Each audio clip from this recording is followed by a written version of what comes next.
A música nada mais é senão as asas de nossas almas, que nos leva para o mais sublime e sensível mundo dos sonhos. Ela é a essência materializada, a imperceptível fragrância do perfume inodoro que inibria volatizando nossas almas, abstraindo-nos da realidade tangente. A canção é a prova mais contundente da existência de Deus, tornando-se algo em comum entre o que é sublime, formando assim um elo paradoxal, transcendental, e o que busca a perfeição. A voz que vem do coração, que canta e ao mesmo tempo encanta, penetra o mais recôndito de uma alma, retira de lá a mais doce sensação da sublimidade da vida. A melodia atesta que a alma é exponencial, que a vida é perene e que, se absorvermos a essência maravilhosa desta incomensurável graça divina de Deus, seremos mais humanos, seremos mais dignos, seremos a expressão de Deus, o eco de sua voz aqui na terra. A música emana de alma para alma, já a adoração emana da alma para Deus. Aquele que ouve uma música se distrai, aquele que adora a Deus se abstrai. Mas a música que distrai também pode perfeitamente destruir. Depende daquilo que está a se ouvir. Porém, quem ouve uma música de adoração faz do seu coração o receptáculo da perfeição, se essa adoração for cristocêntrica e não humanista, com perdão da redundância, profundamente antropocêntrica. E a letra que insere-se na canção vier trazer paz e edificação, mas dependendo do que se compor, destrói toda uma geração. Ouça aquilo que edifica, que te reconforta, mas jamais deixe se escravizar, jamais deixe sua alma se perder. Porém, quando ouvirdes uma sublime adoração, deixe que ela edifique o seu coração, pois nós somos escravos daquilo que dependemos, amamos aquilo que escolhemos, daquilo que emana absorvemos, e nisso nós vivemos ou morremos. Bendito seja esse Deus maravilhoso chamado Jesus. Eu gostaria de meditar num texto que encontra-se no livro, na carta, segunda carta que Paulo escreve aos Coríntios, no capítulo 6, versículo 12, ou melhor dizendo, primeira carta que Paulo escreve aos Coríntios, capítulo 6, versículo 12. É apenas um texto em que Paulo diz o seguinte: todas as coisas me são lícitas, mas nem todas me convêm. Todas as coisas me são lícitas, mas eu não deixarei dominar por nenhuma delas.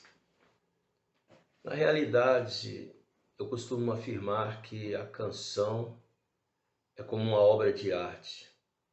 Nós às vezes vamos nessas exposições, enfim, para contemplar alguma exposição de obra de arte de determinado autor, e de repente nós passamos a contemplar, existem aquelas que são mais belas do que as outras, mas quando alguém encontra uma obra de arte que salta aos olhos, que o impacta profundamente, ele acaba comprando essa obra de arte, ele paga um preço até mesmo fora da realidade, se necessário for. Assim é a música, algo inerente ao que nós conhecemos sobre graça comum. Falo isso por causa da música cristã e a música secular.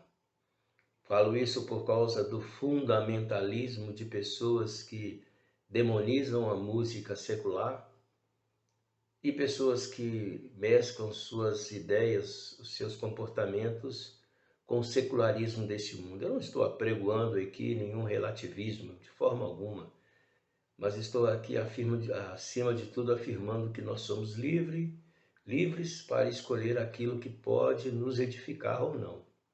Música é apenas música. Quando eu falei de fundamentalista é porque outro dia eu ouvi uma preleção de um determinado pastor falando que o diabo está atrás de toda música secular e uma infinidade de disparidades que ele disse. Mas quando nós ouvimos certas músicas, a gente vê até mesmo a graça de Deus, onde eu me reporto ao que disse Calvino a respeito da graça comum. Quando nós encontramos na canção algo que possa trazer letras que edificam, o que eu não posso de forma alguma é barganhar a minha alma. Por isso eu falei no início dessa dissertação sobre abstração e distração. A música serve para nos distrair, mas quando nós nos colocamos em adoração a Deus, em busca de uma música cristocêntrica, então existe aquela entronização e a graça de Deus vem a nós de forma contundente, numa inerência profunda. Aí sim, o importante, eu costumo dizer que quanto mais nós buscamos as coisas que são de Deus, mais cheios de Deus nós ficamos. Eu não condeno aquele que particulariza a música cristã, mas também não condeno aquele que às vezes ouve uma música secular. Desde que não haja impropérios, não haja letras que são escandalosas, desrespeitosas e que vulgarizam, mas uma bela canção. Eu particularmente sempre, embora eu não tenha muito conhecimento a respeito do cerne da questão, mas eu sempre admirei muito uma música cristã, uma música, melhor dizendo, uma música secular, principalmente uma música clássica. São as minhas preferidas. Eu não estou aqui querendo dar uma de difícil, uma de técnico, de letrado, de filósofo, qualquer coisa desse nível. Apenas minha alma se identifica com certas canções como Pachelbel, como Bach e tantos outros. Eu me sinto bem ouvindo uma música clássica. Outro dia mesmo que me esperou, por exemplo, a gravar esse vídeo foi uma música, eu nem sei o título direito, parece que é Pachelbel Serenades. E é uma música profunda, por que não dizer quando nós ouvimos canções como Canon, do próprio Pachelbel? Ao que me consta, me parece que ele foi um dos instrutores de Sebastian Bach, eu não sei ao certo. Mas também existem músicas cantadas, músicas seculares, que têm uma letra tão profunda. Em um dos meus livros, por exemplo, eu coloco muitas vezes músicas que são seculares. No livro Síndrome das Drogas, uma das músicas que eu falo sobre elas é a música do Louis Armstrong, que é uma música tão profunda que ele cantou há muitos anos atrás. Este mundo maravilhoso, a Wonderful World. Mas voltando à questão aqui sobre o legalismo ou o eufemismo. Nem uma coisa e nem outra. Eu costumo sempre afirmar que a música não passa de uma bela obra de arte. A adoração, quando ela é cristocêntrica, quando as letras reverberam o que está escrito nas Sagradas Escrituras, eu faço como aquele que não mede esforços e compra sua obra de arte. Na minha galeria do meu coração, da minha alma, estão estas músicas, sejam elas nacionais ou internacionais. Mas quando se trata de ouvir uma canção secular, eu sou criterioso e seleciono, por exemplo, quando eu ouço uma boa música popular brasileira. Não me perdoe, não esses funks. Outro dia eu ouvi uma música terrível, e inclusive eu não quero nem citar o nome, o título da canção de tão... Essa era um funk tão horrível.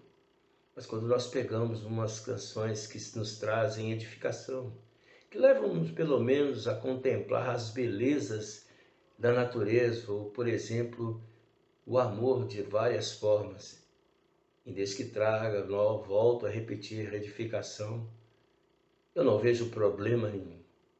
O problema está naquele que não tem a capacidade de ouvir.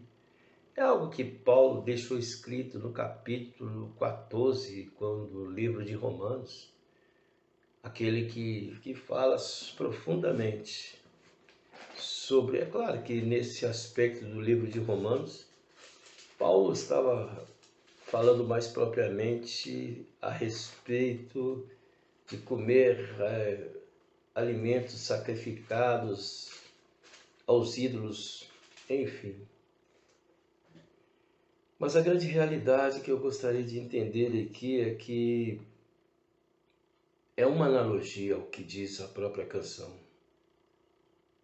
E a canção, nós devemos, acima de tudo, respeitar aqueles que não concordam com o meu ponto de vista, sem agredi-lo. E eu gostaria de deixar algo profundo aqui no livro de Romanos, no capítulo 8. No capítulo 14, melhor dizendo, no versículo 8, em que testifica-se o seguinte: se vivemos, para o Senhor vivemos, se morremos, para o Senhor morremos, de sorte que vivamos ou morramos, somos do Senhor. Por isso é que eu gostaria que meditasse no capítulo 14, porque logo no início ele começa dizendo: ora, quanto ao que é fraco na fé, recebei-o, mas não para condená-lo em questões discutíveis. Um crê que tudo pode se comer, outro que é fraco come legumes. O que come não despreze o que não come, e o que não come não julgue o que come, pois Deus recebeu por seus. Quem és tu que julgas o servo alheio? Para o seu próprio Senhor ele está, para o próprio Senhor ele está de pé ou cai. Se estará firme, pois poderoso é Deus para o firmar. Não faz diferença entre dia e dia, outros julgas iguais todos os dias. Cada um esteja inteiramente seguro da sua própria mente. Aquele que faz caso do dia, para o Senhor o faz. E quem come, para o Senhor o come, pois dá graças a Deus, e não come para o Senhor, não come e dá graças a Deus, pois nenhum de nós vive para si, e nenhum de nós morre para si. E onde eu comecei é que eu termino. No versículo 8, se vivemos, para o Senhor vivemos, se morremos, para o Senhor morremos, de sorte que quer vivamos ou morramos, somos do Senhor. Façamos uma analogia a esse respeito, porque a música nada mais é do que um alimento da alma. E assim como Paulo preocupava com a alimentação física daqueles que estavam na sua época, nós devemos sim preocupar com a alimentação espiritual. Priorize o alimento mais sublime, que é a adoração a Deus. Mas nem por isso deixe de ouvir uma boa música.